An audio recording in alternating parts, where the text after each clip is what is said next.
BA third semester में पंडित दीनदयाल उपाध्याय के चिंतन को पढ़ने वाले एंसिलरी विषय के विद्यार्थियों, पिछले दिनों पंडित दीनदयाल उपाध्याय के आर्थिक चिंतन, सांस्कृतिक, समाजवादी, पूंजीवादी चिंतन पर मैंने अपना वीडियो आपको प्रस्तुत किया था। उसमें कुछ बाकी रह गया था, उसे मैं चाहता हूं कि आज इसको पूरा कर दूं। पंडित दीनदयाल उपाध्याय अचल उत्पादन के संबंध में जैसे भूमि में श्रम करने वाले उत्पादन के स्वामित्व को स्वीकार किया है। भूमि उसकी जो जोते, फिर क्यों न उद्योग में भी मजदूरी का स्वामित्व स्थापित किया जाए। जो मजदूरी करे वही स्वामित्व का द्योतक बने। यह आश्चर्य का विषय है कि कंपनियों में एक शेयर होल्डर तो जो बहुधा किसी उद्योग से लाभांश के अतिरिक्त और कुछ संबंध नहीं रखते, स्वामित्व के अधिकार का उपभोग करें, और जो मजदूर उस कारखाने में बराबर काम करता है, वास्तविक रूप से कलों को सक्रिय बनाता है, कारखानों को सक्रिय बनाता है, तथा जिसकी पूरी जीविका उस उद्योग के भले बुरे पर निर्भर करती है, सदैव ही परायापन महसूस करता है। निष्प्रियता की यह भूमिका ठीक नहीं है। यह आवश्यक है कि अंशधारी के साथ मजदूरों को भी स्वामित्व का अधिकार प्राप्त हो, उसे भी लाभ और प्रबंध में भागीदार बनाया जाए। इस प्रकार श्रमिकों के प्रतिनिधि संचालक मंडल में रहेंगे। संचालक कारखानों के संचालक मंडल में श्रमिकों के प्रतिनिधि को रखने का समर्थन पंडित दीनदयाल उपाध्याय करते हैं। विकेंद्रीकरण को दीनदयाल उपाध्याय अर्थव्यवस्था का केंद्रीय मुद्दा मानते हैं। विकेंद्रीकरण से ही हम सामाजिक न्याय, स्वदेशी का भाव, देखिए अच्छी बात क्या है, विकेंद्रीकरण किसका आधार है, विकेंद्रीकरण किन किन तत्वों को अर्थ देता है, विकेंद्रीकरण से कौन कौन से तत्व उपजते हैं, इसको दीनदयाल जी कहते हैं। क्या कहते हैं कि विकेंद्रीकरण से ही हम सामाजिक न्याय प्राप्त कर सकते हैं। यह पाखंडवादी सामाजिक न्याय नहीं, यह ओटवादी सामाजिक न्याय नहीं, यह स्वार्थवादी सामाजिक न्याय नहीं। सामाजिक न्याय का आर्थिक आधार विकेंद्रीकरण है, यह दीनदयाल उपाध्याय मानते हैं। स्वदेशी का जो भाव कैसे पैदा होगा, कैसे स्वदेशी भाव भारतीयों में पैदा होगा? दीनदयाल जी कहते हैं स्वदेशी का आधार ही विकेंद्रीकरण है। बिना विकेंद्रीकरण के स्वदेशी का भाव जम नहीं सकता। स्वदेशी का दूसरा नाम ही विकेंद्रीकरण है, ऐसा दीनदयाल जी कहते हैं। और महत्वपूर्ण बात कहते हैं कि स्वावलंबन का दूसरा नाम विकेंद्रीकरण है। विकेंद्रीकरण से ही स्वावलंबन को पैदा किया जा सकता है, और बिना विकेंद्रीकरण के कोई आत्मनिर्भरता और स्वावलंबन प्राप्त करने की अपेक्षा करे तो वह अपेक्षा खरी नहीं उतरेगी। यह दावा है पंडित दीनदयाल उपाध्याय। मतलब सामाजिक न्याय, स्वदेशी, स्वावलंबन और आत्मनिर्भरता, दोनों का, इन सभी का आधार विकेंद्रीकृत अर्थव्यवस्था है। उनका मत है कि आज की परिस्थिति में यदि दो शब्दों का प्रयोग कर अपनी अर्थव्यवस्था की दिशा में परिवर्तन को बताना हो तो वे हैं विकेंद्रीकरण और स्वदेशी। भारत की जो मौलिक अर्थव्यवस्था की परिभाषा है, वह कहते हैं पंडित दीनदयाल जी कि भारत के अर्थव्यवस्था की मौलिक परिभाषा विकेंद्रीकरण है और स्वदेशी है। बिना स्वदेशी भाव के भारत महागुरु नहीं बन सकता, विश्वगुरु नहीं बन सकता। स्वदेशी वह भाव है जिसके कारण से भारत विश्वगुरु बन सकता है। और स्वदेशी का भाव तब पैदा होगा, स्वावलंबन का भाव तब पैदा होगा, आत्मनिर्भरता का भाव तब पैदा होगा जब विकेंद्रीकृत अर्थव्यवस्था होगी। यह पंडित दीनदयाल उपाध्याय का स्पष्ट मत है। पंडित दीनदयाल उपाध्याय ने अर्थ संस्कृति की बात की। मानव जीवन में उत्पादन, वितरण एवं उपभोग, ये तीन क्रियाएं उसके आर्थिक जीवन को रूपायित करती हैं। अनियंत्रित या असंयमित उपयोग, वितरण में विषमता व लूट को प्रेरणा मिलती है। उत्पादन की भी कोई मर्यादा नहीं रहती। वह असंस्कृत आर्थिक जीवन है, अपसंस्कृत आर्थिक जीवन है। अर्थव्यवस्था का सांस्कृतिकरण पंडित दीनदयाल उपाध्याय करते हैं। अर्थव्यवस्था शुद्ध रहे, प्योर रहे, पवित्र रहे, यह उनकी अपेक्षा है। इसलिए वे अर्थ जीवन के असंस्कृतिकरण के विरोधी हैं। उपाध्याय की अर्थ संस्कृति का सूत्र है अपरमात्रिक उत्पादन, समान वितरण और संयमित उपभोग। यही विकेंद्रीकरण है। अपरिमात्रिक उत्पादन, समान वितरण, सबको वितरण और संयमित उपभोग, यह महत्वपूर्ण पक्ष है विकेंद्रीकरण का। उत्पादन की मर्यादा के लिए वे तीन बातें कहते हैं। उपभोग की आवश्यकता एवं अपेक्षित बचत के लिए पर्याप्त उत्पादन को अपरमात्रिक उत्पादन कहते हैं। यह उत्पादन की मर्यादा है। दूसरा, जिस उत्पादन को खपत के लिए बाजार खोजना पड़े, लोगों में उपभोग की लालसा जगानी पड़े, वह सामाजिक संस्कारों में असंतुलन उत्पन्न करता है। बड़े उद्योग व उपभोगवाद में चोली दामन का साथ है। प्राकृतिक संसाधनों की एक सीमा है, उसका उच्छृंखल दोहन नहीं करना चाहिए। प्रकृति में एक संतुलित इक्विलिब्रियम स्थापित है। प्रकृति अपनी पद्धति से क्षय की पूर्ति करती रहती है। मानव इतनी तेजी से उसका विनाश कर रहा है कि न तो प्रकृति क्षतिपूर्ति कर पाती है और न उसका संतुलन टिक पाता है। प्रत्येक क्रिया के सर्वांगीण परिणामों पर का विचार करने लायक ज्ञान का अभी भी मानव के पास अभाव है। अतः प्राकृतिक संसाधनों की मर्यादा का उल्लंघन करने वाला उत्पादन वर्जनीय है। दीनदयाल जी कहते हैं कि वितरण में समानता के नियमन की विषय में निम्न बातों को ध्यान में रखना चाहिए। पहला, वितरण एक प्रकार का होना चाहिए। रोटी, कपड़ा, मकान, पढ़ाई और दवाई। रोटी, कपड़ा, मकान, पढ़ाई और दवाई, ये 5 आवश्यकताएं प्रत्येक व्यक्ति को मिलनी चाहिए। ये फंडामेंटल राइट है।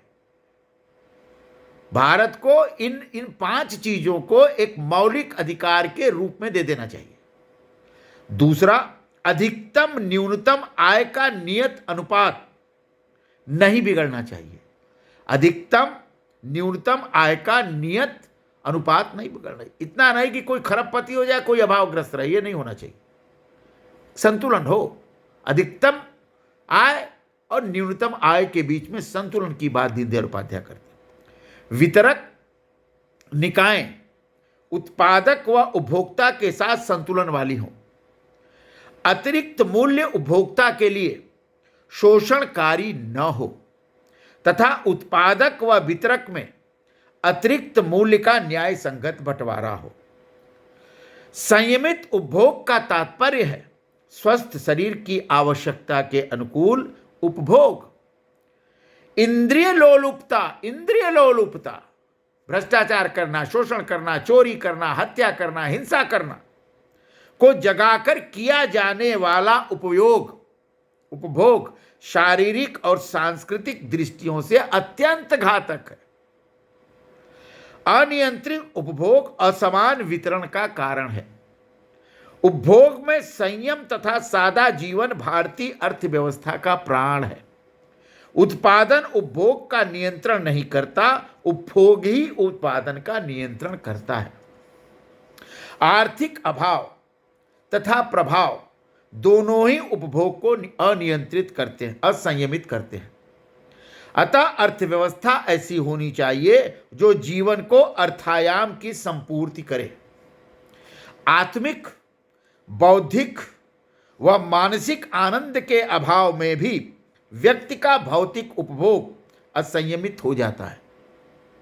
व्यक्ति जब सब प्रकार के आनंद की पूर्ति केवल भौतिक उपभोग से प्राप्त करने की कोशिश करता है तो उपभोगवाद के त्रासदायी दुष्चक्र में फंसता है। ठीक है। अतः संयमित उपभोग के संयोजन के लिए समाज में योग्य शिक्षा व संस्कार की व्यवस्था आवश्यक है।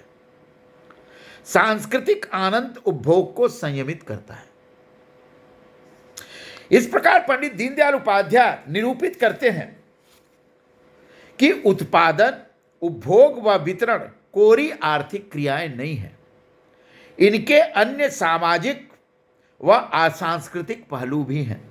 इन पहलुओं की अपेक्षा करने वाला उत्पादन, उपभोग व वितरण मानव को विषमता, लोलुपता, शोषण एवं असंवेदनशीलता से ग्रस्त होगा।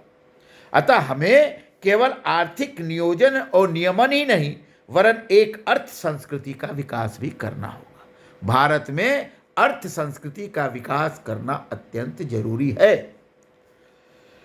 पंडित दीनदयाल उपाध्याय द्वारा प्रस्तुत सांस्कृतिक आर्थिक विचारों के आदर्श व्यवस्था के कुछ अभिधारणात्मक रूप सामने उभर कर आते हैं, जिनको स्पष्ट करना चाहिए, संक्षेप में स्पष्ट करना चाहिए।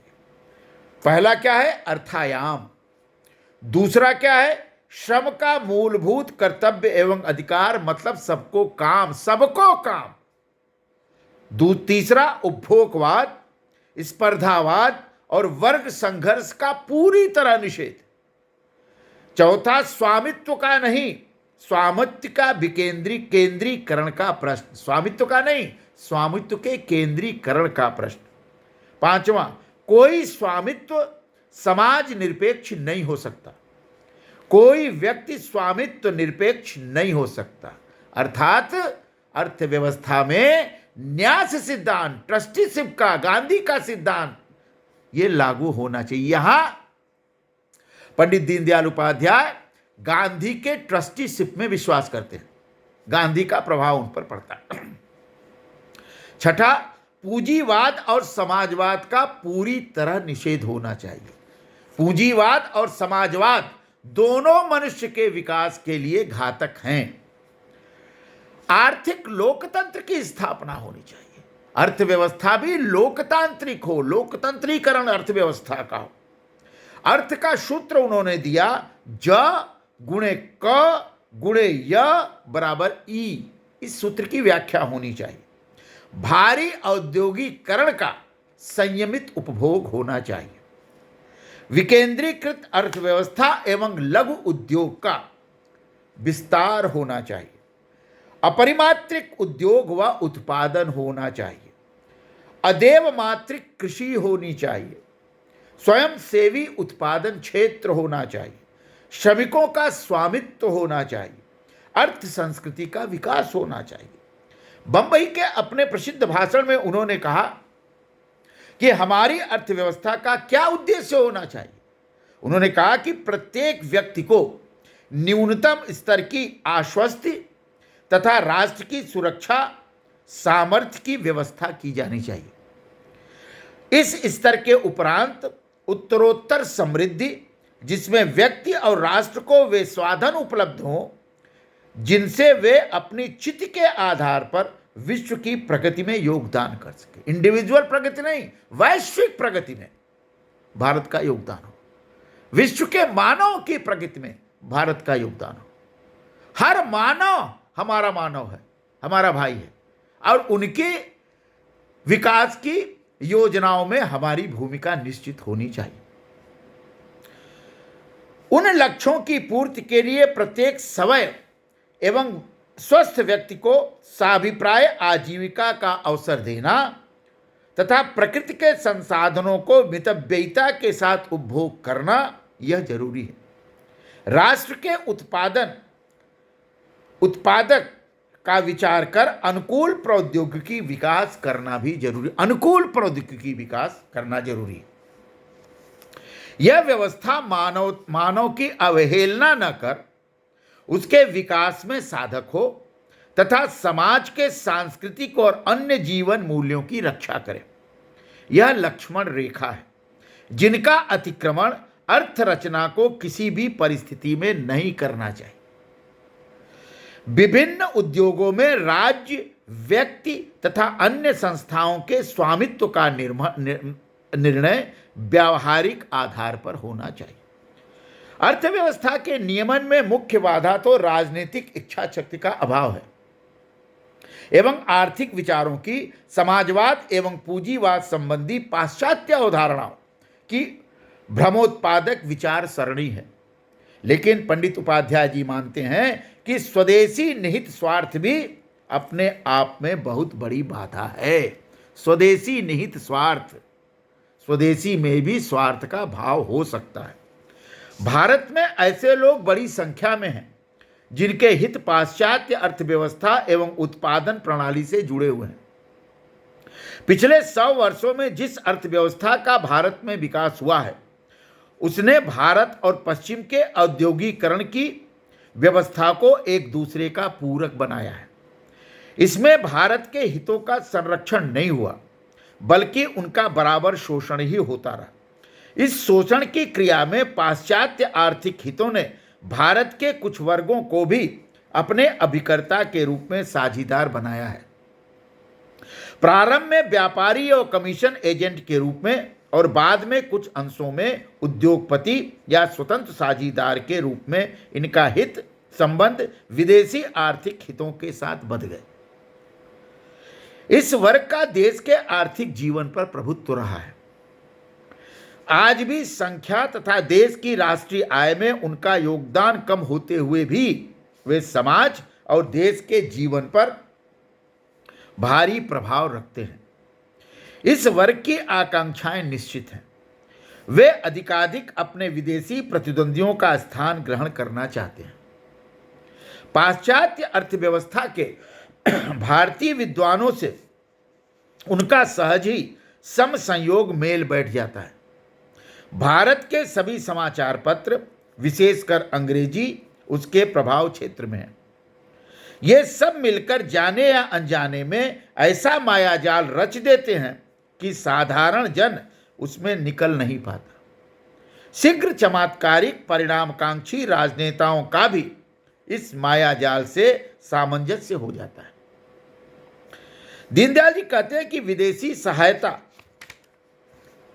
विदेशी विशेषज्ञों की सम्मतियां तथा विदेशी जीवन का चित्ताकर्षण, बाह्य स्वरूप तथा थोड़ी अवधि में कुछ कर दिखाने की राजनीतिक आवश्यकताओं ने उनको जनजीवन से दूर हटाकर उनकी समस्याओं का यथार्थ आकलन करने में अक्षम बना दिया।